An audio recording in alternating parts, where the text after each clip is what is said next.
Hello, everyone. This is Laurel, and I think we're going to get started on the webinar now. So this is the February webinar for our BRT Center webinar series, and thank you all for joining us. My name is Laurel Paget-Seekins, and I send out the emails. I also am a postdoc fellow here at the BRT Center in Santiago, and I'm going to be presenting on some of the research that I've been doing here for the past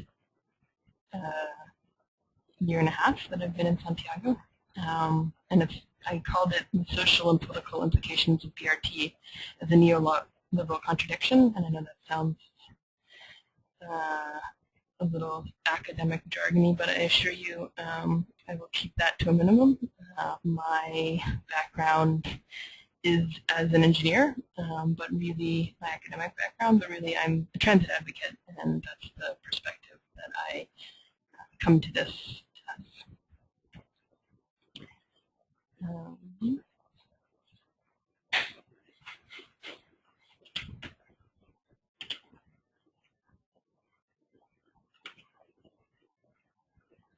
So first, let me just tell you what I'm going to be talking about today. I'm going to start off with some background about bus formalization in developing countries, share sort of the case studies that I have been using, define neoliberal very briefly, and then so there's two parts. One is the first part is sort of showing how the dominant BRT model is a neoliberal project, and then the second part is talking about the contradictions that I think that it creates, and then finally closing with some implications and questions that I have.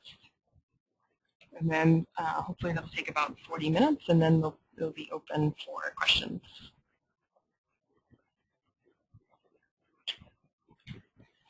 So I just wanted to start off background on transit formalization and sort of what where that's coming from, especially for people who aren't familiar with the bus sector in developing countries, where there sort of has been an informal nature to it, and sort of the goal of transit formalization is to sort of reduce the externalities of informal public transport.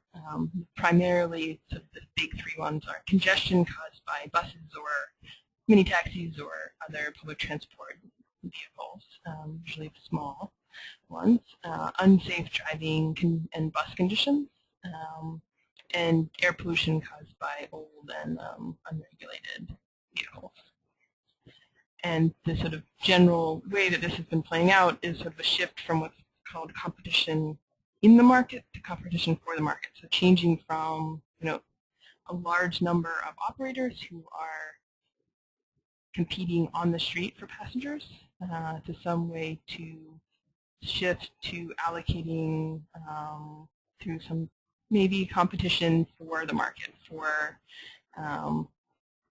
specific routes or specific areas to companies to eliminate the on-street competition.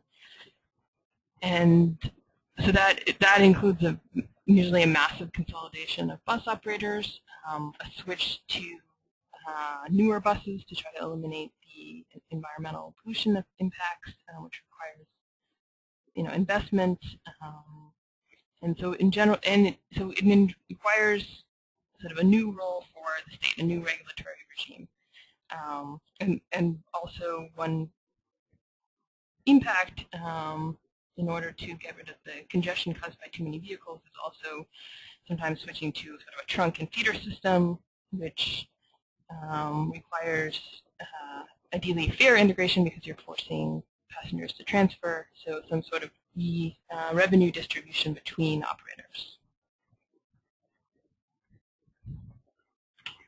And so BRT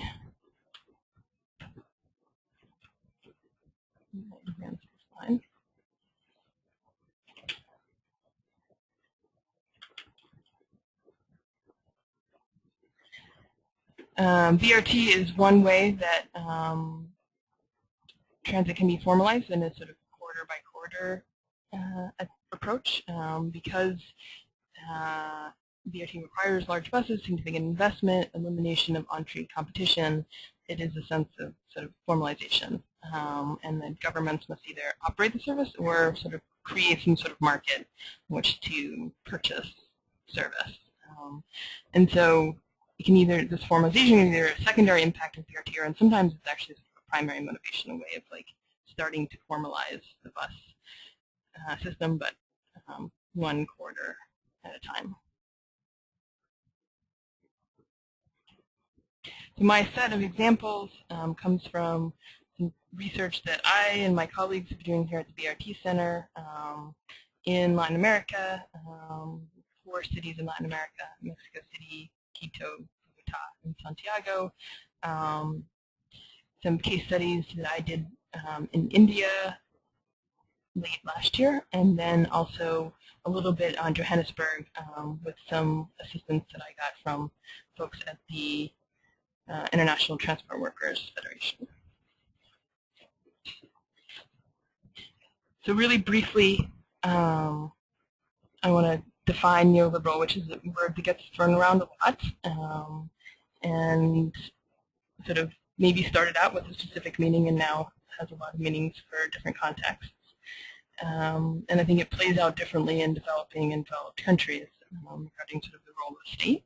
But generally, sort of it's thought of as market-based governance, traditionally thought of as sort of deregulation, reducing the role of the state, but actually sort of what you see in the examples in the developing countries is that the state is actually needed to enforce and create markets.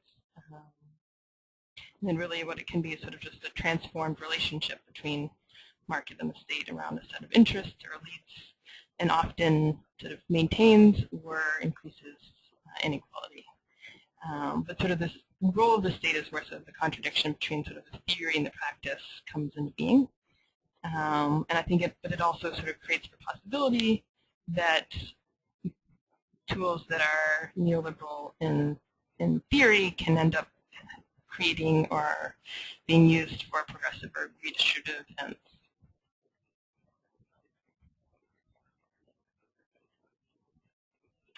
And the way that that neoliberal sort of policy plays out in the urban context generally is around this idea of entrepreneurial or urban governance. That it used to be that the role of cities was to provide services in the context of a nation state. But now it's switched to cities competing against each other globally for mobile capital.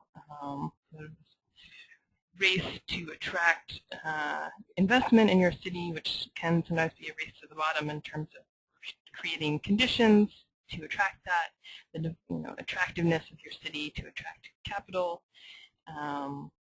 and often so it takes the form of these public-private partnerships where public takes on the risk and private takes on the profit. So sort of the theoretical framework that I'm going to be working with in terms of the urban impact of neoliberal theory. So how does BRT fit into this? The dominant BRT model, or what I sort of identify as the dominant BRT model, is based on this idea of the public-private partnership. The government sort of creates some sort of oversight agency, and then the service is provided by a private operator in a public-private partnership.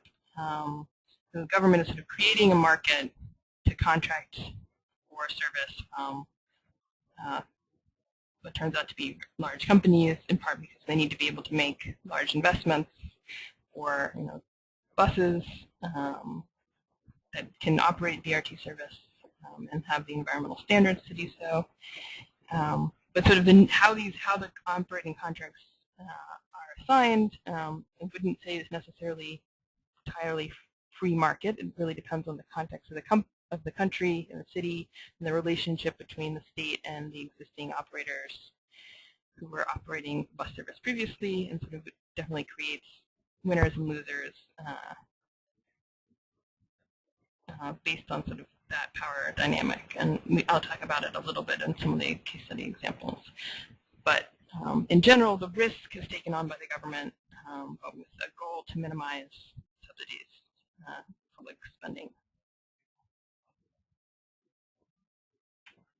And so the model is generally thought of as Bogotá, both for, I would say, not just for their design, which was sort of very innovative in creating the ability to efficiently transport a lot of people along their corridors, but also sort of the design in terms of the operations and organization of the system has been sort of studied and copied around the world. And so what they did is they created a special purpose vehicle, a sort of government agency to oversee and contract out the services. And the way that their contracting worked out, that at this point there are sort of 5 consortiums of companies that control the vast majority of the contracts, both for the original Transmilenio, but then also Bogotá is now implementing a entirely formalized system.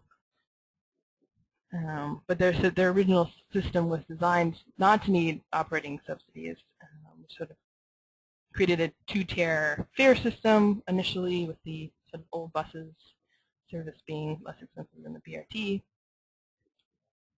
service. And there's sort of complaints from folks in Bogotá that the way that the contracts were initially allocated was sort of very preferential to certain families or companies, and left out a lot of the existing small operators.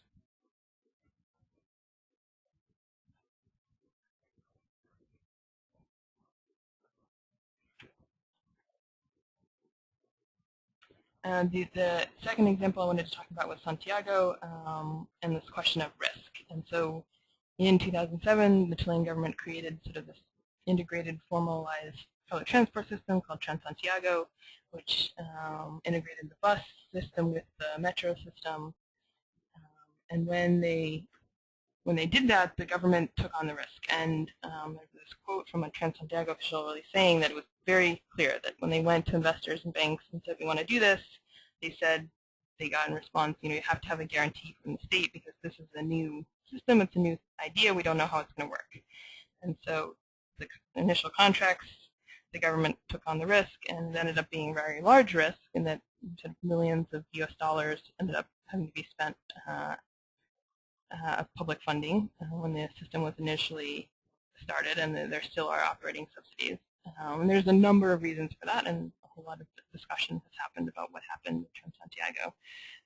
But I would argue that one of the reasons for that was the nature of the companies and the contracts, and that the companies took advantage of their limited risk, and that there's sort of this argument for the reason why we have private sector operations is that these companies are able to be more efficient and innovate, but I think some of that innovation can be negative in that how to fulfill the spirit of the letter of the contract, but not the actual public interest of the contract. And so what's happened in Santiago is these contracts have been renegotiated 17 times in 6 years.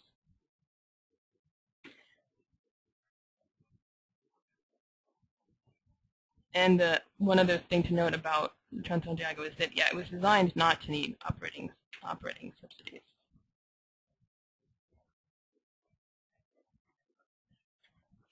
But there is an example in Latin America of a different model, which is Quito, which was an early adopter of BRT. They opened their first corridor in 1995, so before Bogotá. And they created a public company, which I would add required some sort of crackdown on the existing operators. But they created a public company, and then there was private operation for a while, but now they have a consolidated public company that operates the BRT corridors in Quito, and they have a still extremely low fare of 25 US cents.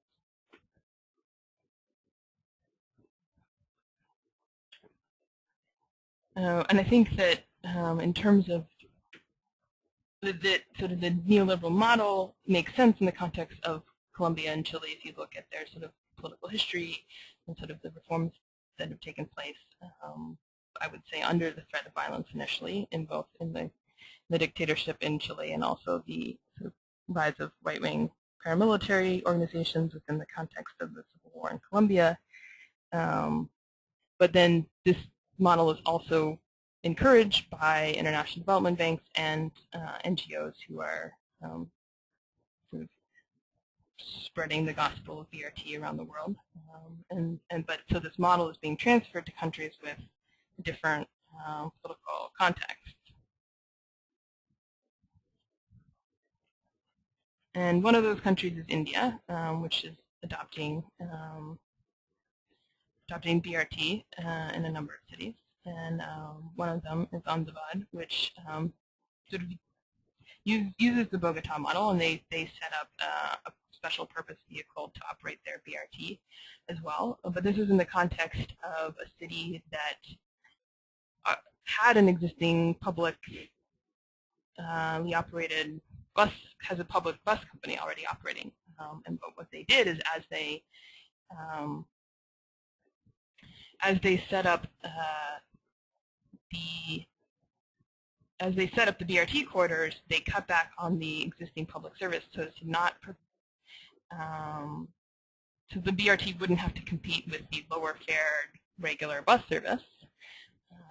But what this ends up doing is it hurts accessibility for very low-income people who can't necessarily afford the higher fares for BRT, but also hurts the already financially struggling public bus company. So they're sort of setting up competition for the public company from the BRT system, but giving priority to the BRT system. And then you can also argue that I think that Ahmedabad is a really good example of how BRT is playing out as an example of a sort of entrepreneurial urban governance. And I'm pretty sure I missed a slide on this earlier, but so my argument is that BRT is an example of entrepreneurial urban governance because how the service is set up, it doesn't necessarily have to be just about transport improvements. That BRT can also be part of sort of urban redevelopment plans for our cities, and this isn't just a piece of BRT, and it's not just in developing countries. That transit planning can also be seen not just about accessibility, but about urban redevelopment. And so there's sometimes BRT projects can be part of those urban redevelopment plans, and that I think definitely is the case in Ahmedabad, where there's sort of a larger redevelopment effort, which is the waterfront redevelopment, a sort of this lake attraction redevelopment, which is served by the BRT service, and so both BRT and these redevelopment projects are displacing people. As you can see this quote that I have from someone who was displaced, a vendor who was displaced from the BRT route, from the widening of the BRT route. So there's sort of this example of BRT being part of this effort to sort of attract capital for other projects, for cities to try and be a world-class city.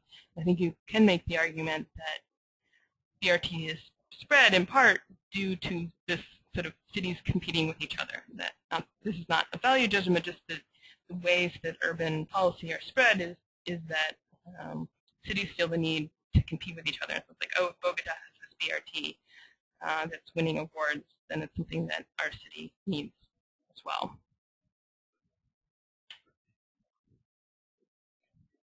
And so another example of this is in Mexico City.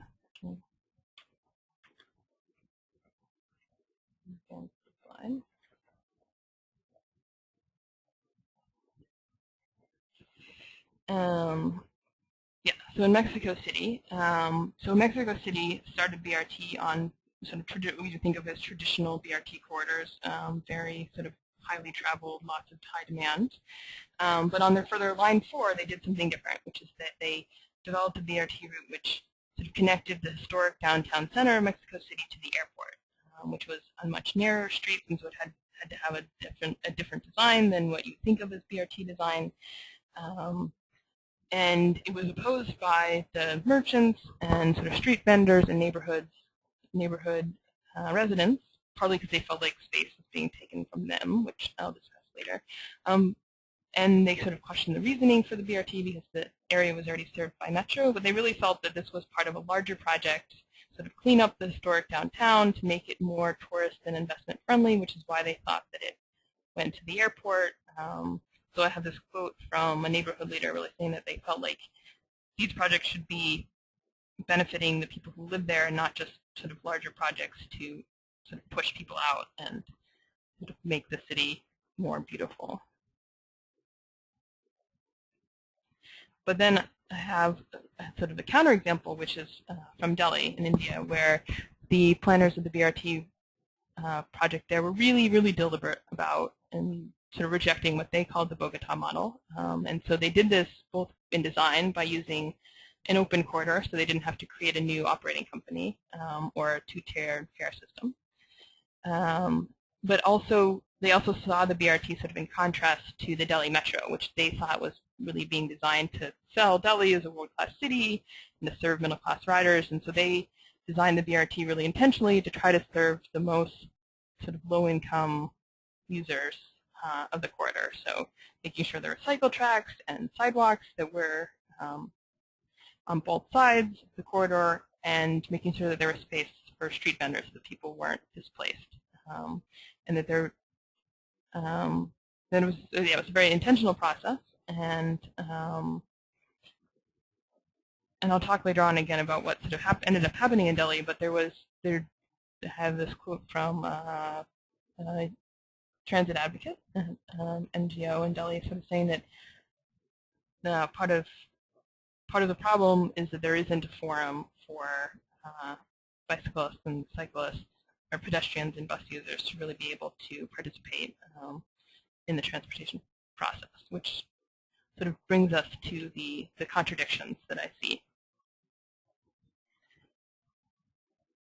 And I'm really going to talk about there's sort of three types of contradictions. I have 4 on this slide, but the first one is sort of the publicness and the role of the state. The second is the possibility for collective action.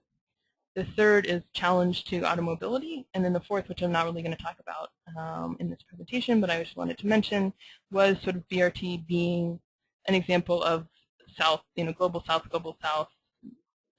development pattern and technology transfer, and sort of a new model for urban development that is being created and spread through the global south, sort of as a way of sort of creating a future without copying sort of failed models from the north.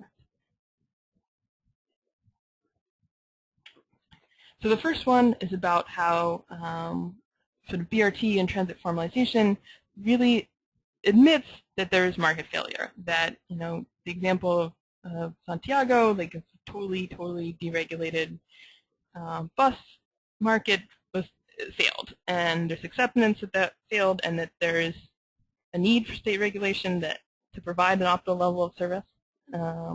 That while transit is not technically a public good in economic terms because there's limited carrying capacity, but the benefits are non-excludable, and that there's social benefit to regulate the market. And also, BRT projects and transit formalization are introducing public funding.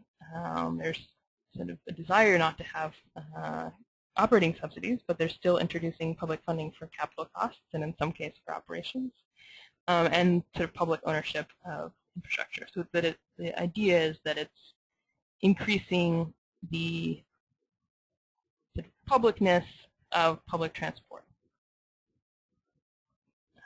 and that this also translates to sort of transport becoming more of a public issue. And transport has always been an issue of public debate, but really recognizing that it has a role in the public discourse, and that there's sort of like a legitimacy for public input and public participation in transportation decision making. And I think sort of the issue comes up is that differentiating between the role of the state and the government and the public, and sort of the civic realm. So I have what I call the triangle of publicness, that's looking at how this formalization has changed. So it used to be that you had private sector and the riders in relationship with each other, so riders could decide whose bus they were going to ride, theoretically, and that was the relationship. And now that we've added sort of the role for the public sector, for the government, it's sort of changed the relationship. So now we have private area monopolies, or route monopolies, where the riders don't necessarily have a choice of whose bus to ride because there's only one provider, but they don't have necessarily have a direct input in that. And so most of the focus has been on the operating contracts between the private sector and the government. It sort of has left out, what is the role for the riders, the citizens, and community organizations in this new regulatory framework? How are they able to provide input both to the companies but then also to the government? So this is sort of an issue that I think is sort of outstanding, because sort of this new framework provides an opening for public participation, but that requires some sort of change in perception that ownership isn't just fiscal or a physical thing, but it's a psychological thing, that people have to believe they have a right to participate and a right to ownership. So one of my sort of questions I'm still thinking about is how does sort of the mix of public-private ownership complicate that understanding, and sort of what are the methods that are needed for accountability for this new public funds, and then also the monopoly-based contracts that are being created for the public to have a say in decision-making. And then the next area is collective action for workers. So that one of the things that this formalization does is it changes the incentives for drivers from individual competition on the street to collective action, to unionization, to some sort of collective bargaining, because now they are in the formal economy, working for companies, getting paid, on an hourly or salary wage as opposed to per passenger. And so overall, the working conditions have improved, although one of the things that happened in this sort of formalization and transition to much larger companies is that individual operators or drivers lost the possibility of owning their own bus and owning their own company. But in general, the working conditions have improved. But sort of the role of unions and workers in the BRT project really has depended on the political context, and generally there has been sort of very little sort of consideration, both from the planning side and in sort of academic discussion literature about what has been the role of workers in this transition. But the one example that I do have is from Johannesburg, where previously there's a strong existing informal minibus taxi sector, but they've sort of opened BRT with a service that's operated by a company made up of some of the taxi owners.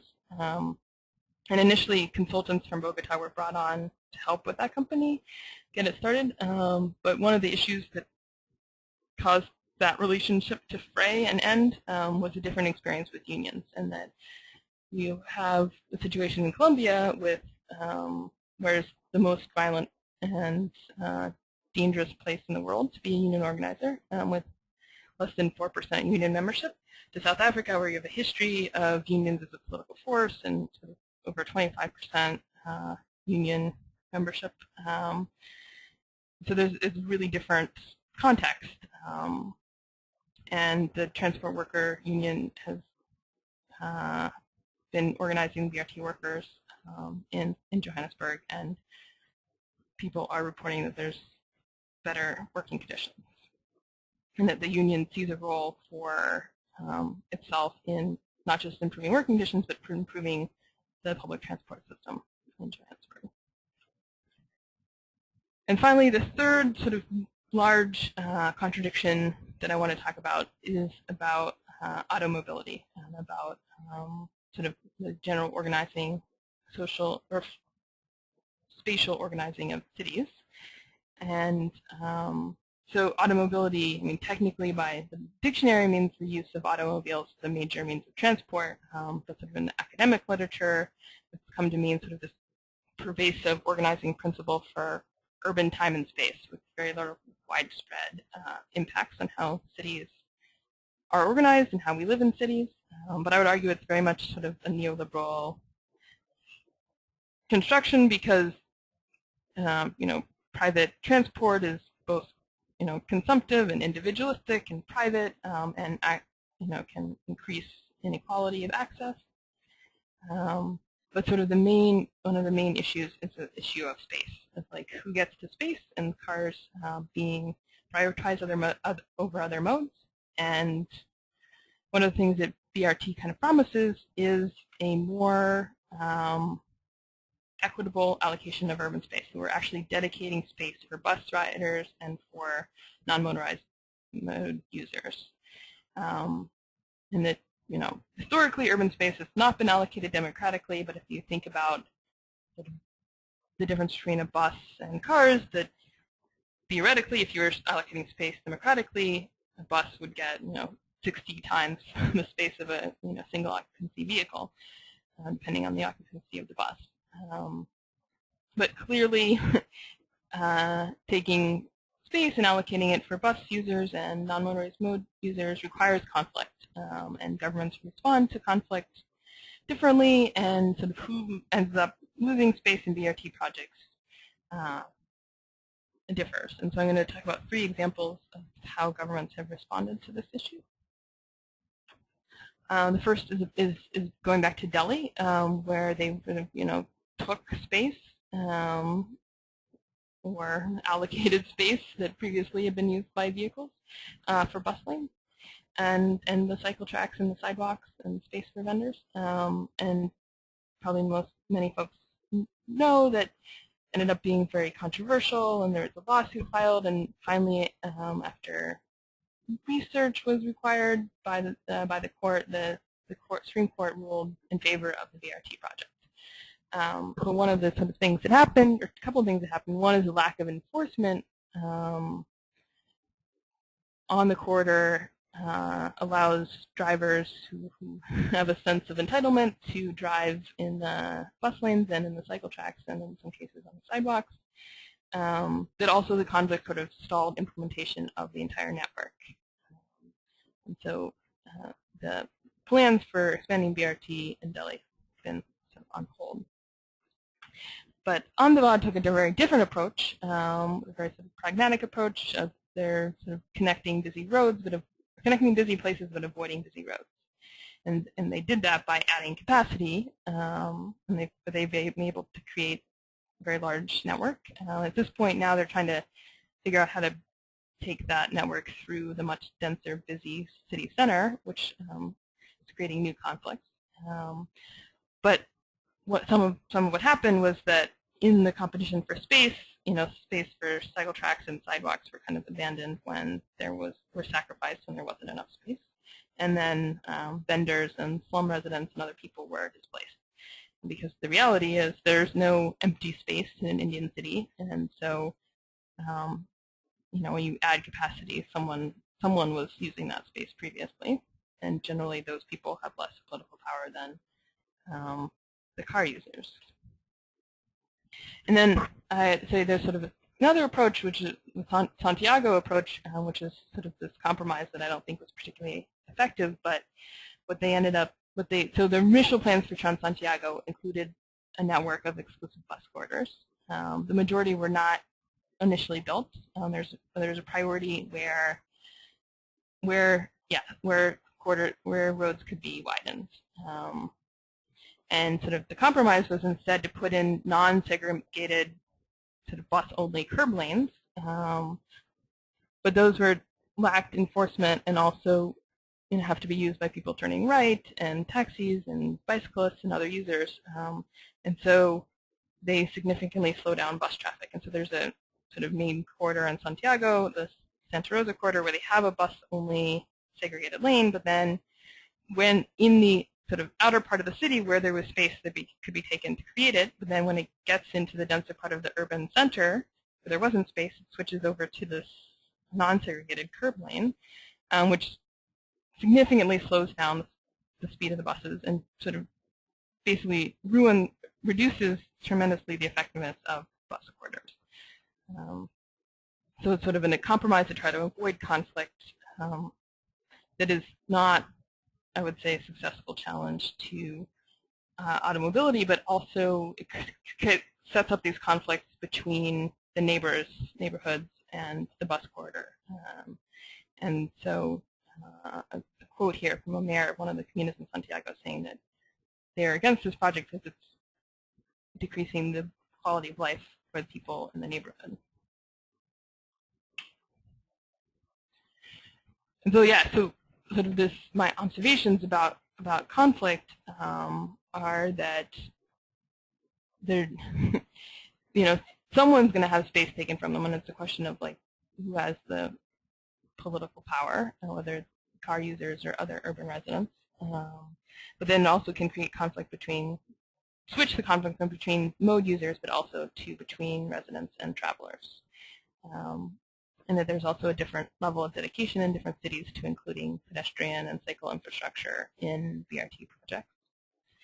But also a key lesson, I think, is that no matter how the corridors are designed, that enforcement is very central to whether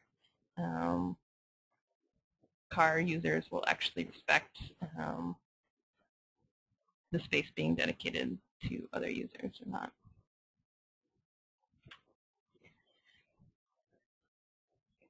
So I want to sort of close with some sort of questions, implications that I've been thinking about, which is that how much of a challenge BRT is to automobility really depends on the implementation of the project. That unless there's a commitment to the conflict that's required to take space from car users, that it won't necessarily challenge automobility. There's not a second issue that I feel like there's not enough discussion about the role workers and unions can play in BRT implementation.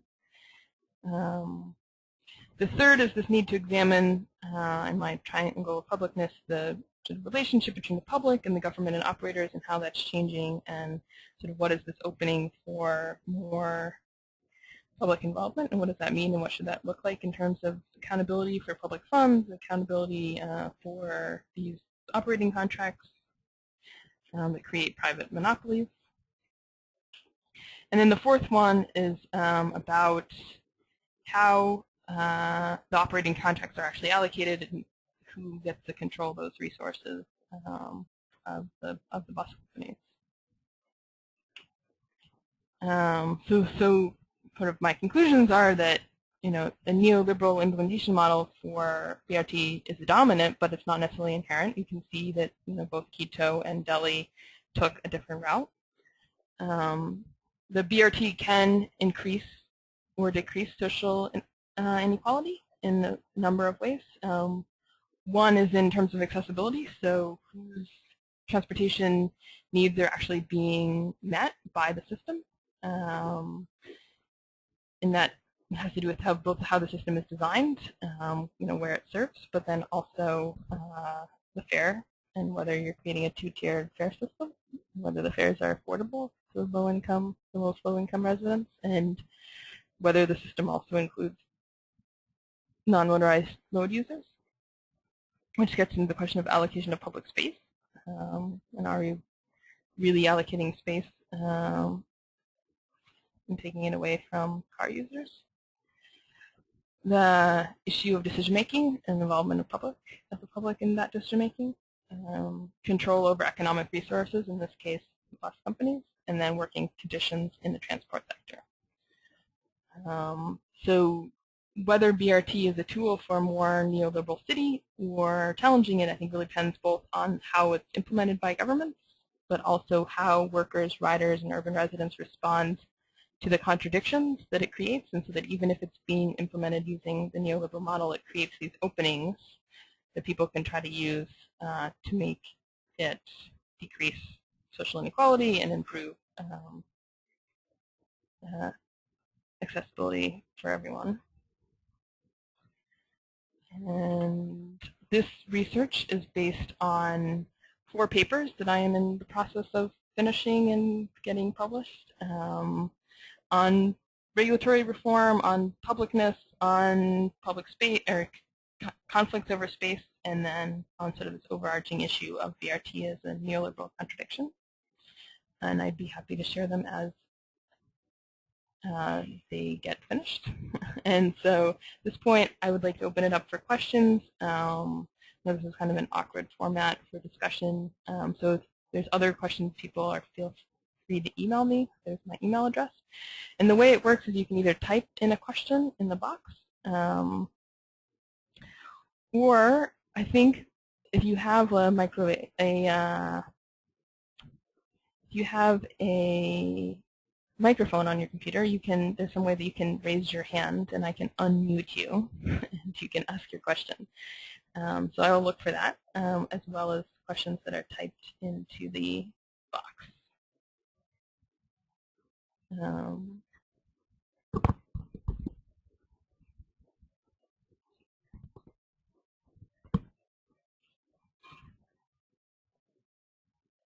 Let me see if I'll read this question out. First question is, how many systems have you seen that are using BRT as a redevelopment scheme or a central piece to a larger strategy around urban development? I would say that, yeah, that varies. I would say that I definitely feel that that was the case in Ahmedabad. That my example from Mexico City, that was just an example of one of their BRT lines, that in general that wasn't their entire strategy for BRT. So I think some of it can depend on, it can be a line by line as well, quarter by quarter, as well decision strategy, as well as a strategy, like an overall strategy. I think that in general there's a sense of BRT being something like a project that can be used to enhance the sort of general overall, livability and quality of life of a city, which is a good thing. And so, like, that is a strategy for redevelopment, even if it's not like very sort of deliberate, sort of larger redevelopment plan. And I think that there's starting to be more research now as well, looking at what are the land use impacts of BRT and the real estate impacts of BRT. And there's some research from Bogotá where they look at that, but I think there's starting to be other research on that as well. That regardless of whether it's like the primary strategy, that BRT systems can have urban development impacts, and what people are sort of starting to do research on what those are. The next question is, do you see any private developers taking advantage of the unexpected and unrealized development uplift? And there are examples where the public sector capture the gain. And I think that is also a question that that people are starting to look at, is like how what are the land use increases in value based on BRT, and how the public sector can capture that. I don't have any good examples, but I know that it's starting to be discussed. The next question is, have you considered the new BRT scheme in Rio de Janeiro, and is another example of neoliberal effects on urban development? We've had several problems with evictions. I haven't looked at Rio de Janeiro, but that is good, a good tip, and I'll definitely look into it. And then another question is, are there any examples of where BRT has had a significant impact on getting people out of their private cars? And that is also a really good question. There are studies and data that are looking at that. It's like what is the mode shift coming to from BRT, and some of them there are users are getting out of private vehicles, or not just cars, but two-wheelers in the case of Indian cities. But there's also a lot of shift from other sort of non-motorized or public transport modes, depending on the case of the city.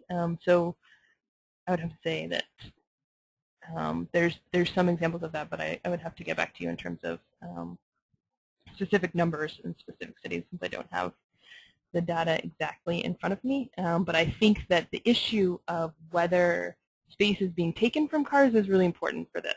That if we're trying to build BRT without actually challenging automobility, without actually challenging taking space from cars, that we're not going to have a significant impact on getting people out of private cars. That in order to do that, the bus has to be the better alternative, which means the bus has to be going faster than the cars, and the people in the cars have to be able to see that. And I think that that was part of the issue in Delhi, is that the people in cars got mad that they could see the bus was going faster than they were. And unfortunately, the response was not, oh, then I should take the bus. It was, oh, then I should get mad at this bus lane and try to get it shut down. But that if BRT is going to have a significant impact, I do think that governments have to be willing to have the conflict and take the space and dedicate it to bus-only lanes. All right, any other, next question. Bogotá is a great example of a city that has created a mode shift to people using bike as a form of transport. Many other cities use BRT as a foundation for creating an urban environment conducive to non-motorized commuting. I think that that was part of what the folks in Delhi were trying to do, is that they were very committed to having cycle tracks as part of their BRT, and that has been really successful, that the cycle tracks are extremely well used in Delhi, and even though it's pretty short corridor, but people even sort of go out of their way to try and cycle there, that it is kind of the nicest place in Delhi to cycle, and then it's being used by all sorts of bicyclists who previously were bicycling, but it's just created a safer, nicer place to bicycle. So I think that, and then there are some other examples too of where BRT is being linked to sort of complete streets. And so the latest line in Mexico City, line 5, they opened that BRT line really sort of with an emphasis on having it be a complete street project and bicycling and non-pedestrian modes as well. So I think that is that's part of some BRT projects, but not all of them. This is a comment more than a question. The writer writes, I would argue that, for example, in Ahmedabad context, BRT provides an alternative to automobility. It provides the wealthier working and middle classes an alternative to car ownership and locks out space from future car use. It's probably too late for Delhi, which is further down the path of motorization. Yeah, I think that's possible. Definitely, the BRT in Ahmedabad is serving middle-class commuters more than it's serving, and people who potentially could own cars over, in the case of Ahmedabad, two-wheelers, which are very popular. And so, yeah, that's a potential way to look at it, is that it is going to help with future motorization rates, even if it's not serving the needs of the very poor in Ahmedabad right now. Next question, does the quality of the journey experience differ by BRT system, and is it affected by the procurement model, i.e. greater private involvement, cheaper system perhaps, or less likelihood of competing against the car? I would say the quality of the journey experience does differ by BRT system. Whether it's affected by the procurement model, I'm not entirely sure. I think it is affected by both just how crowded and how well used the BRT is, but then also I think it is also impacted by the level of investment made by the government, and whether that's affected by a procurement model or has a relationship with the procurement model. I would think yes, The follow-up is, what is the best procurement model? I don't think that I have necessarily an answer to that question. I think that there's a very worthy debate about that. But what I would say is that in the research that I did in terms of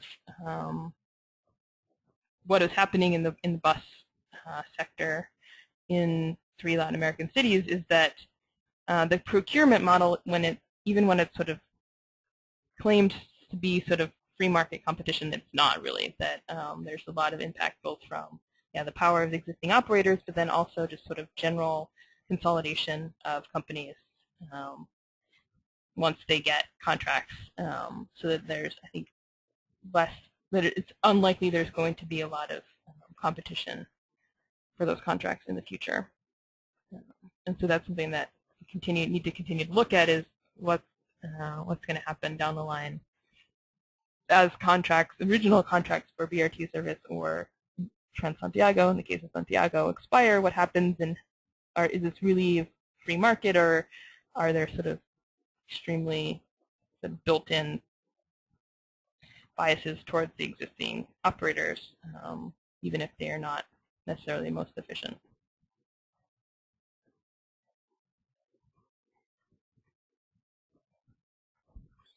And those are all the questions that I've seen right now. Unless I'll give a few another minute chance to type in your question. But other than that, I want to thank. In the case studies which you've used, do you have any data on how many jobs are created by BRT? That's actually an interesting question, because what's happening is a shift in most cases from an informal sector to a formal sector. And so jobs are created, but there's also a lot of job loss in the informal sector. And that essentially BRT is more efficient because you can take one bus and carry a very large bus with one driver and carry, the passenger load of a lot of smaller operators. And that's part of the reason for it, is because of congestion from having lots and lots of small transit vehicles.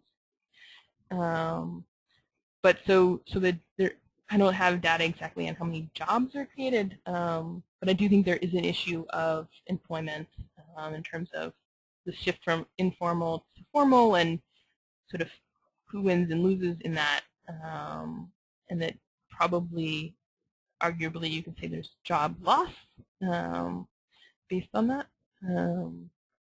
But ideally, the new jobs are better, have more protections.